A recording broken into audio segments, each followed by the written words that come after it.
श्री स्वामी समर्थ. नमस्कार. तुम्हा सर्वांचं आपल्या चॅनलमध्ये खूप खूप मनापासून स्वागत आहे. Most requested video. ताई, श्रावण महिन्यात नवनाथ भक्तिसार ग्रंथाचं पारायण कसं करावं, एक पारायण कसं करावं, नित्यसेवेप्रमाणे सुद्धा तुम्ही नवनाथ भक्तिसार ग्रंथाचं पारायण करू शकता. जी नित्यसेवा असणार आहे किंवा मग एक पारायण, 9 पारायण, 36 पारायण, 5 पारायण, 7 पारायण कसं करावं त्या संदर्भातली माहिती आज आपण बघणार आहोत. चला व्हिडिओला सुरुवात करूया. व्हिडिओ सगळा बघा. श्रावण महिना म्हटलं तर आपण व्रतवैकल्य करत असतो, पारायण करत असतो. शिवलीलामृत पारायण किंवा नवनाथ पारायण घरोघरी एक तरी पारायण केलं जातं किंवा काही ठिकाणी गुरुचैत्र पारायण चालू आहे. प्रत्येकजण यथाशक्ती आपापली सेवा चालू आहे. शिवलीलामृत ग्रंथाचं पारायण बरोबर नवनाथ ग्रंथ पारायण आहे. तर काही कारणाने जे आपल्या सांसारिक अडचणी आहेत, काही ना काही अडचणी आहेत, जबाबदारी आहेत, त्यामुळे आपल्याला जो मूळ नवनाथ ग्रंथ आहे त्याचं पारायण करणं शक्य होत नाही. धर्म असतो, अडचणी असतात आणि त्याच्यामुळे असूनही पण रूल्स रेग्युलेशन म्हटलं की नियमाटी म्हटलं की लोक प्रचंड घाबरतात. पण मला एकच सांगायचं आहे की या नियमापलीकडे पण तुमची श्रद्धा आहे आणि प्रत्येक परमेश्वर तुमची श्रद्धाच बघत असतो. एखादा नियम चुकून जर आपल्याकडून तो चुकला किंवा आपल्याकडून तो पाळला गेला तर देव कधीही शिक्षा करत नाही. परमेश्वर हे आपले आईबाप आहेत. आईबाप मुलांचं कितीही चुकलं तरी ते कधीही त्यांना शिक्षा करत नाहीत. सेवेचं कधीच वाईट परिणाम होत नाहीत. परमेश्वर कधीच कोणाचं वाईट करत नाही. आपले कर्म असतात त्याच्यामुळे आपल्याला ते परमेश्वर कधी वाईट कोणाचं करत नाही. नियमापेक्षा पण मोठी तुमची भक्ती आहे.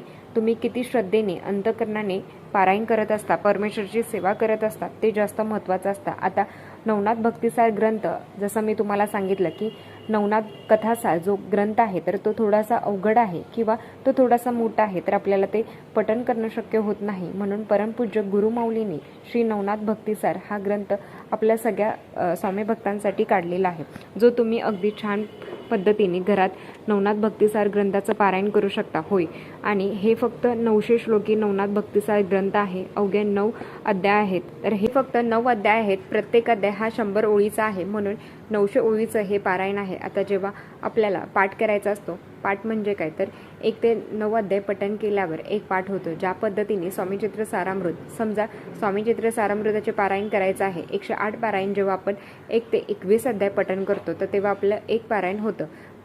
त्याच पद्धतीने जे 1 ते 9 अध्याय तुम्हाला पठण करायचे आहेत, तुमचा एक पाठ होतो. ज्या पद्धतीने दुर्गा सप्तशती ग्रंथाचे 1 ते 13 अध्याय तुम्ही पठण केल्यावर तुमचा एक पाठ होतो, त्याच पद्धतीने हे सुद्धा असंच आहे की तुम्हाला 1 ते 9 अध्याय पठण केल्यावर तुमचा एक पाठ होतो. आता जिथे नवनाथ भक्तिसार ग्रंथाचं पारायण केलं जातं तर त्या घरात कधीही दुःख, दरिद्री, बाहेरची बाधा, संकट, आपत्काली मृत्यू कधीही त्या घरात स्पर्शसुद्धा करत नाही. नवनाथ महाराज हे मिलेक्टिव्ह फोर्सेससारखं काम करत असतात.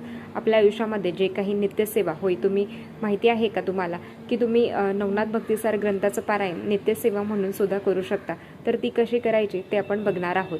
आता एखाद्या व्यक्तीला बाहेरची बाधा आहे, सगळं चांगलं आहे, लग्न जमत नाही किंवा सगळं चांगलं आहे, रिपोर्ट एकदम ओके आहे, संतान प्राप्ती होत नाही, तर आपल्या आयुष्यामध्ये जे काही आपल्या आयुष्यात जे काही दुःख आहेत, संकट आहेत, दरिद्री आहेत, ते मुळासकट कमी करण्याचं काम हे नवनाथ भक्तिसार ग्रंथाच्या पारायणामध्ये आहे. आता या पारायणाचे महत्त्व तुम्हाला कळाले. आता हे पारायण कसं करावं ते तुम्हाला सांगते. सगळ्यात आधी तर 9 अध्याय आहेत, अगदी मराठीत आहेत, तुम्हाला वाचायला सोपं, कळायला त्याहून सोपं, तर अगदी मराठीत आहेत. सगळ्यात आधी तुम्हाला तर स्वामी स्तवन म्हणायचं असतं आणि त्याच्यानंतर तुम्हाला एक माळ श्री स्वामी समर्थ मंत्राची करायची आहे. त्याच्यानंतर तुम्हाला नवार्ण मंत्र म्हणायचा आहे. तर कुळदेवीचा मंत्र हा ओम ऐं ह्रीं क्लीं चामुंड आहे. तर तुमची कुलदेवी जगाच्या पाठीमागे कुठली जरी असली तरी सुद्धा तुम्हाला नवार्ण मंत्र पठण करायचं आहे. एक माळ शबरी मंत्र, तर ओम श्री चैतन्य गोरक्षा नमहा, तर शबरी मंत्र तुम्हाला एक माळ, श्री स्वामी समर्थ एक माळ, नवार्ण मंत्र एक माळ, आणि हे मंत्र तुम्हाला हे झाल्यावर गणपती अथर्वशीर्ष तुम्हाला म्हणायचं आहे. आता हे झाल्यावर नवनाथांचा मंत्र पण आहे, तर जो अतिशय प्रभावी आहे तो सुद्धा तुम्हाला 11 वेळा म्हणायचा आहे. हे म्हणून झालं की अध्याय पहिला येतो. अध्याय पहिला हा 100 ओळ्यांचा असल्यामुळे तर 900 ओळी असणार आहेत. तर याची मांडणी करायची का, तर मी तुम्हाला आधी पारायणाचं स्वरूप सांगते. तर सगळ्यात आधी पारायण कसं करायचं, कुठल्याही गुरुवारी तुम्ही पारायणाला सुरुवात करू शकता. लवकरच आता गुरुवार येणार आहे. ज्यांची इच्छा असेल तर त्यांनी आवर्जून गुरुवारी पारायणाला सुरुवात करू शकता. ज्यांना नाही शक्य होत तर त्यांनी श्रावणातल्या कुठल्याही दिवशी पारायणाला सुरुवात करू शकता. पण शक्यतो गुरुवारी केलं तर अतिशय उत्तम, पण नाही शक्य होत तर नंतरही तुम्ही करू शकता. तर दुसरं पारायणाची मांडणी करायची का, तर आपल्या घरात महाराजांचा फोटो आहे, तुमची इच्छा असेल तर तुम्ही दुसरीकडेही मांडणी करू शकता. तर केली तरी चालतं. तर महाराजांचा फोटो आहे, महाराजांचं अनुष्ठान आहे, अजून काय पाहिजे आहे. तर हा ग्रंथ कुठे मिळेल, तर हा ग्रंथ तुम्हाला जवळपासच्या केंद्रात मिळेल. आता पहिला दिवस आहे तर गुरुवार. आता समजा मी संकल्प केला की माझे जे काही अडचणी आहेत, तर आयुष्यात जे चालू आहेत, जे काही संकट चालू आहेत, संकल्प करा. संकल्प करत असताना आता एखादीला केंद्रात पण 36 पारायण करायला सांगतात. तर 36 पारायण करायचं असेल किंवा 9 नवनाथ पारायण, खरं सांगू का की श्रावण महिन्यामध्ये 9 नवनाथ पारायण आवर्जून करा. नाही तर तुम्ही 5 करा, 7 करा, एक तरी तुम्ही केलंच पाहिजे. तर बघा, तुम्हाला सांगते की 3 नवनाथ पारायण करा. 9 नवनाथ पारायण केलं तर खूपच सुंदर असा अनुभव तुम्हाला येणार आहे. जेवढं नवनाथ कथासार ग्रंथाचं महत्त्व आहे, तेवढंच दिव्य असं ह्या नवनाथ भक्तिसार ग्रंथ आहे. आवर्जून सगळ्या महिलांना कळकळीची विनंती आहे की या श्रावणात ही सेवा चुकवायची नाही आहे. तर आपल्याला आता मांडणी नाही केली तरी चालते. ते दिवस तशीच मांडणी ठेवण्यापेक्षा फक्त ग्रंथ तुम्ही तसाच ठेवू शकता. आता ज्यांना एक दिवसाचं एक पारायण करायचं आहे आणि एकाच बैठकीत पारायण करायचं असतं, अगदी 1.5 ते 2 तास, कारण आपला तो शब्द ओळखीचा नाही आहे, म्हणून ते तुम्हाला 1.25 तास म्हणजे 2 तासामध्ये तुमचं पारायण होणार आहे. अगदी तुम्ही नवीन असाल तरी सुद्धा ज्या काही सेवा आपल्या पाठ आहेत मग ते आपण पटकन करतो, पण जे नवीन आहे त्यांच्यासाठी सांगते, विधवा, सवासनी, मुलगी, माणूस, प्रेग्नेंट, सगळे हे पारायण करू शकतात. ताई मी प्रेग्नेंट आहे. आता जर तुम्हाला बसायची अडचण आहे तर तुम्ही खुर्चीवर, टेबलवर बसूनही पारायण करू शकता. तर हो, याचे काही नियम आहेत जे तुम्हाला पाळायचे आहेत. तर ते काय आहेत, आता समजा मला पहिला दिवस आहे तर मला पारायण करायचं आहे, तर मी नवनाथ महाराजांना प्रार्थना करणार की माझ्याकडून 36 पारायण तुम्ही करून घ्या, कारण करता कविता फक्त परमेश्वर आहे, आपण कोणी नाही आहे. ज्यांना 9 पारायण करायचं आहे तर त्यांनी संकल्प करावा की महाराज माझ्याकडून पारायण करून घ्या. एखादीला 9 पारायण करायचं आहे. आपलं काय असतं की रक्षाबंधन आले की आपल्याला फार माहेरची ओढ लागते. 2 पारायण तुम्ही रक्षाबंधनच्या आधी करा, बाकीचे पारायण तुम्ही रक्षाबंधनच्या नंतर करा, असंही तुम्ही करू शकता. जर 9 पारायण करायचं असेल तर 2 पारायण आधी करा, 7 पारायण नंतर करा, किंवा 5 पारायण आधी करा, 2 पारायण नंतर करा.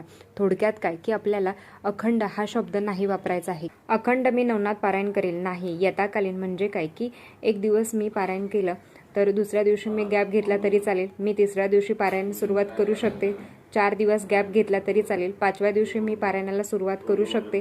या पद्धतीने तुम्ही संकल्प करायचा आहे. तुमचं नाव, गोत्र, तुम्हाला ज्या काही अडचणी आहेत त्या सांगायच्या आहेत आणि संकल्प करायचा आहे. संकल्प कसा करायचा ते सगळ्यांना माहिती आहे. आता हे करून झाल्यावर ग्रंथ एका जागेवर ठेवावा, हळद, कुंकू, अक्षता, धूप, दीप ओवाळायचे आहे, अखंड दिवा लावण्याचा प्रयत्न. जोपर्यंत पारायण होत आहे तोपर्यंत तरी घरात अखंड दिवा लावलेला असावा. तर हे झालं. आता ज्या पद्धतीने तुम्हाला सांगितलं की सुरुवातीला काय वाचायचं, तर तुम्ही पारायणाला सुरुवात करायची आहे. ताई माझं लहान बाळ आहे, मी एका बैठकीत करू शकत नाही. तुमची जर संकल्पयुक्त सेवा असेल तर तुम्हाला एका बैठकीतच पारायण करायचं असतं. म्हणजे काय की एकदा सुरुवात केली तर तुम्हाला शेवटपर्यंत वाचायचं असतं. आता शेवटी शाबरी कवच आहे तर ते अत्यंत सुंदर आहे, खूप दिव्य आणि खूप अनुभव देणारा आहे. तुम्हाला शेवटचा अध्याय वाचून झाला तर ते शाबरी कवच पण तुम्हाला वाचायचं आहे. या पद्धतीने ज्यांची संकल्पयुक्त सांगितलेलं आहे की मला 9 पारायण करायचं आहे, माझी इच्छा आहे, मी करेल, या श्रावणातील कुठल्याही 9 दिवशी मी पारायण करेल, पण मी जेव्हा पारायणाला बसेल तेव्हा मी एकाच बैठकीत पारायण करेन. तर तुम्ही प्रेग्नेंट आहात, लहान बाळ आहे, मग लहान बाळ आहे की झोपल्यावर पारायण करा. तर आम्हाला बसता येत नाही तर तुम्ही खुर्चीवर बसूनही पारायण करा. एका बैठकीतच संकल्पयुक्त सेवा करायची आहे. आता हे झालं संकल्पयुक्त की तुम्हाला एका बैठकीतच पारायण करायचं आहे. आता काय खायचं हा प्रश्न पहिला की खायचं काय, तर तुम्हाला आधीच व्हिडिओच्या आधी सांगितलं की तुमचे नियम अटीपेक्षाही तुमची सेवा महत्त्वाची आहे. नियम अटी घाबरायचं नाही आहे. माझी सेवा महत्त्वाची आहे, माझे महाराज महत्त्वाचे आहेत, मी करणार आहे आणि मनात कुठलीही भीती तुम्हाला न धरता सगळ्यांनी पारायण करा. तुम्ही सगळे भाजी चपाती खाऊ शकता, फक्त कांदा लसूण वर्ज्य आहे. मांसाहार घरातही झाला नाही पाहिजे आणि तुम्हीही पण करायचा नाही आहे. आणि एक महत्त्वाचा नियम आहे, तुम्हाला भात पण खायचा नाही आहे. का खायचा नाही ते पण सांगते. आता बघा, भात खाल्ला की आपल्याला झोप येते. या दिवशी तुम्ही पारायण करणार आहात ना, तर त्या दिवशी फक्त तुम्हाला हे नियम पाळायचे आहेत. आता समजलं असेल. आता समजा माझे 9 पारायण मी संकल्प केला आहे, तर 9 दिवसात म्हणजेच उरलेले 25 दिवसापैकी 9 दिवसच मी ते नियम पाळणार आहे. आता गुरुवारी हे करणार आहे तर मी गुरुवारी कांदा लसूण वर्ज्य, ब्रह्मचर्याचं पालन, त्याच्याबरोबर भात वर्ज्य करणार आहे, पराण्य वर्ज्य करणार आहे, कडधान्य खाऊ शकतो का? तर बघा, कडधान्य पण शक्यतो वर्ज करण्याचा प्रयत्न करा आणि शेंगदाणे पण वर्ज करायचे आहेत. तर उपवास असेल तरच तुम्ही शेंगदाणे खाऊ शकता, बाकी वेळी शेंगदाणे वर्ज करायचं आहे. तर त्याच दिवशी फक्त तुम्हाला पालन करायचं आहे.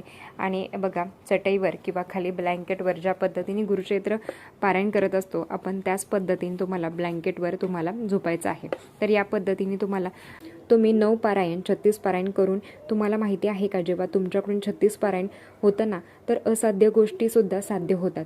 तर ताई, आम्हाला ना फक्त नित्यसेवेसारखी सेवा करायची आहे, आम्ही करू शकतो. तर बघा, तुम्ही नित्यसेवेसारखी सुद्धा करू शकता. हो, ती कशी? आता समजा मला ह्या संपूर्ण श्रावणामध्ये फक्त नित्यसेवा म्हणजेच रोज फक्त मला एक पारायण करायचं आहे. तर पहिल्या दिवशी मी काय करणार, तर मी स्वामी स्तवन वाचणार, 3 माळी स्वामींची माळ, देवीची माळ, शबरी मंत्र, नवनाथ मंत्र हे म्हणून झाला की गणपती अथर्वशीर्ष म्हणणार. आता आज माझा पहिला दिवस आहे, नंतर मी एक अध्याय वाचणार. एक अध्याय वाचून झाला की नंतर मी काय करणार, तर दुसऱ्या दिवशी 2 अध्याय, तिसऱ्या दिवशी 3 अध्याय. तर या पद्धतीने 9 दिवसात मी माझं एक पारायण होईल. पण ती नित्यसेवा आहे, संकल्पयुक्त वेगळी. नित्यसेवा म्हणजे रोजची सेवा. माझ्या काहीतरी संकल्प असेल, तर अडचणी आहेत, दुःख आहेत, बाहेरची बाधा आहे, काय जे असेल तर ते तुम्हाला ते करायचं असेल तर तुम्ही 36, 9, 7, 5 या पद्धतीने पारायण करू शकता. कमीत कमी मी तुम्हाला सांगेल की 9 पारायण करा. 36, काही लोक बघा 108 पारायण करतात, म्हणजेच खूप सुंदर सेवा आहे. तुम्ही संकल्पयुक्त पारायण करत असाल, समजा गुरुवार आहे, मी पारायणाला बसले आहे, तर मी काय करेल, तर माझ्या घरात जे काही अन्न ग्रहण करत आहे, तर सकाळ संध्याकाळ मी नैवेद्य दाखवणार आहे. नित्यसेवेमध्ये काही नैवेद्य नाही आहे, तर ते फक्त मला नित्यसेवेमध्ये ब्रह्मचर्याचं पालन करायची गरज नाही आहे. पराण्य वर्ज, कांदा लसूण खाऊ शकता, नित्यसेवा असणार आहे. तर संकल्पयुक्त नाही आहे. संकल्पयुक्त असल्यावर तुम्हाला ते नियम पाळणं अनिवार्य आहे. आता मी 9 पारायण कबूल केले होते, मी 36 पारायण कबूल केले होते, किंवा मी 1 पारायण कबूल केलं होतं. तर माझा संकल्प आता होता, तर माझा संकल्प झाला, तर मी काय करणार आहे, तर शेवटच्या दिवशी मी उद्यापन करणार आहे. उद्यापन नवनाथ ग्रंथाचं ज्या पद्धतीने उद्यापन आपण करत असतो, तर त्याच पद्धतीने तुम्हाला उद्यापन करायचं आहे. तर 9 नवनाथ जेव घालू शकता, तर आवर्जून करावं. तर या दिवशी काय जेवायला बनवायचं, तर तुम्ही काही लोकांना जेवायला देऊ शकता. तर बघा, मी सांगते की तुम्ही नवनाथ महाराजांना काय तुम्ही नैवेद्य देऊ शकता. तर तांदळाची खीर करायची आहे, मुगाच्या डाळीची खिचडी करायची आहे, घेवड्याची भाजी करायची आहे, हरभऱ्याच्या घुगऱ्या आणि त्याच्याबरोबर उडदाचे वडे, ज्याला प्रचंड मान आहे, उडदाचे वडे करायचे आहेत. दही आंबील म्हणजे ताक, आणि याच्यातलं जेवढं तुम्हाला बनवता येईल, घेवड्याची भाजी जेवढं तुम्हाला बनवता येईल तेवढं तुम्ही बनवावं आणि नैवेद्य दाखवावा. 9 नवनाथ भेटले तरी अतिशय उत्तम, आणि एक जरी भेटला तरी त्याला तुम्ही जेव घाला आणि त्याचा मान सन्मान करा. हे जे काही 36 पारायण तुम्ही करता किंवा अगदी 9 पारायण करता, नवनाथ महाराज तुमची परीक्षा बघतातच. तुमचे जे काही बाधा आहेत, चिडचिडा होणे, राग येणे, तर ह्या सगळ्या घटना आपण नवनाथ पारायण करत असताना घडत असतात. आपण त्याच्याकडे लक्ष द्यायचं नाही आहे, कारण ते वाईट गुण आहेत आणि ते बाहेर पडतात. आपलं काय काम आहे, तर आपल्याला सेवा करायची आहे, तर आपल्याला यातून बाहेर पडायचं आहे. तुम्ही ती सेवा करणं महत्त्वाचं आहे. आणि जर गोरगरीब लोकांना तुम्ही अन्नदान करू शकता. ज्या घरात नवनाथ पारायणाचं पठण होतं ना, तर तिथे कधी भूत प्रेत पिशाच बाधा दरिद्री संकट कधीही येत नाहीत. नवनाथ महाराजांची कृपा ज्यांच्यावर असते ना, तर त्याला आयुष्यात कधीच कशाची कमी पडत नाही. तर आजच्यासाठी इतकंच. आजचा व्हिडिओ इथेच थांबवते. आवडलाच तर लाईक, शेअर, सबस्क्राईब. परत भेटूया अशाच नवीन व्हिडिओसोबत. तोपर्यंत धन्यवाद. श्री स्वामी समर्थ.